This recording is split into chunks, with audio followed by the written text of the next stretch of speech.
Oi, mate. So when you turn an 18, girl. Bloody hell, those damn AirPods. Oi, mate, ow. What the hell, man? You weren't responding. Bro, I was jamming out. I just got to the good part of the song, man. Now I'm gonna have to restart the song. Fuck. What do you want, bro? Alright, so hear me out. I was thinking for an idea for a video.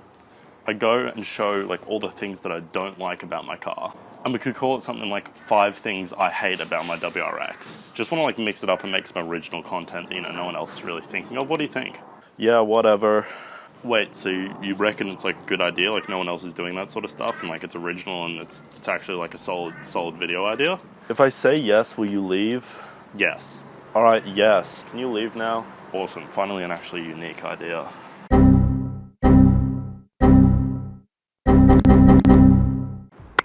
Good afternoon, ladies and gentlemen. Thank you very much for tuning in once again. Today I'm accompanied with my beautiful 2007 WRX, and to be the most original content creator in the world, today we're going to be doing 5 things I hate about my WRX. Vape life, bro! Now, majority of these points will apply to all Subaru WRXs. There are 1, maybe 2 points that sort of apply just specifically to my WRX. Now, I'm filming this sort of near a park, and I decided to do it. It's currently right on 3 p.m, so there is a lot of people rocking up, so I'll try and hurry this up.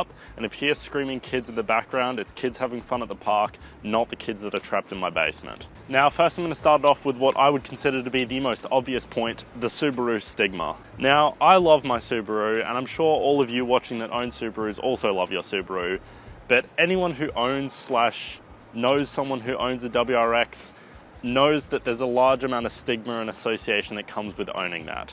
Now, I'm not saying that people hate Subaru drivers, but if I had to compare it to anything, I'd probably say Subaru drivers are the anti-vax mums of the car community. It's not that they're bad people or anything like that. They mean well, but at the end of the day, we all know that there's something that's just off about them. Subaru drivers are always associated with vape jokes, and if you're in the land down under, along with Skyline owners, are generally associated with dating underage women. I will make no comment on that second point. All jokes aside, at the end of the day, it is a good car, but there is a large community and stigma that is associated with it. So if anyone watching this who is considering maybe buying a Subaru, just know that along with buying a Subaru, there will be a large amount of stigma that comes with it.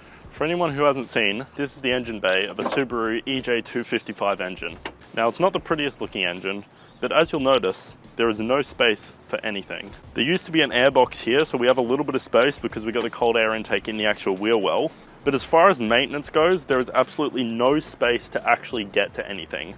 Aside from an alternator, you basically have no room to do anything.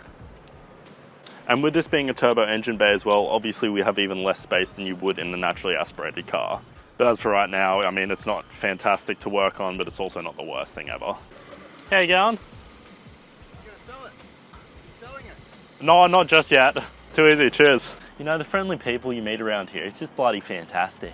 And that brings me to the third point, which is the interior. Now, I'm not complaining about how comfortable the interior is. It's actually really comfortable to sit in. As far as the actual build quality of the interior goes, it's not really the greatest. With that being said, this is just a regular WRX. It's not a club sport, so it doesn't have any of the fancy leather seats or anything like that. The STIs have a nice Alcantara door cards and all of that that looks really good and makes it feel a lot nicer. But even just all the dash, it's all dodgy, plasticky. I don't even know what the heck it is. It's the same material that was on my 1994 Nissan Pulsar, so it's nothing fancy, I know that. All of the dials and knobs are actually really nice, but it just doesn't have a super luxury sort of feel to it, which realistically, if you're buying a base model WRX, you're not really looking for luxury, I understand that. But I would like to have a more luxurious interior, but from what I've actually heard, and I have satin leather seats, I actually think the cloth seats are more comfortable to sit in.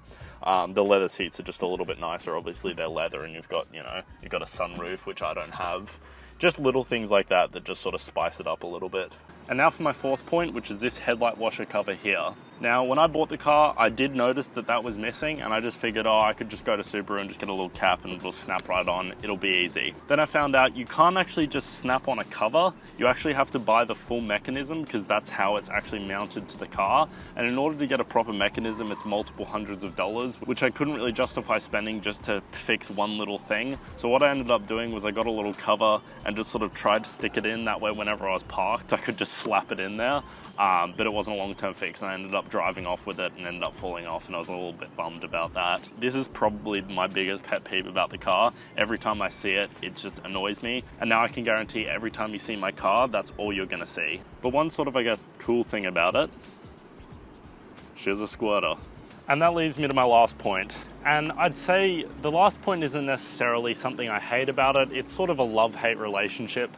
But that's the fact that it's all-wheel drive. I'm so thankful that this thing is all-wheel drive simply for the amount of times that it's legitimately saved my life when I'm out on mountain cruises with the boys. But like everyone else, I do want to get sideways around corners sometimes, and unfortunately, it doesn't really work. And I know that's not really a point where it's, oh, I hate this because of that. I still love the car, even though it can't go sideways. I know the STIs are a little bit better, and this is just the WRX, because the STIs you can actually adjust where the power goes. These, to my knowledge, stock come 60% to the front wheels, 40% power to the back wheels. So you can get it sideways a little bit, but nothing significant.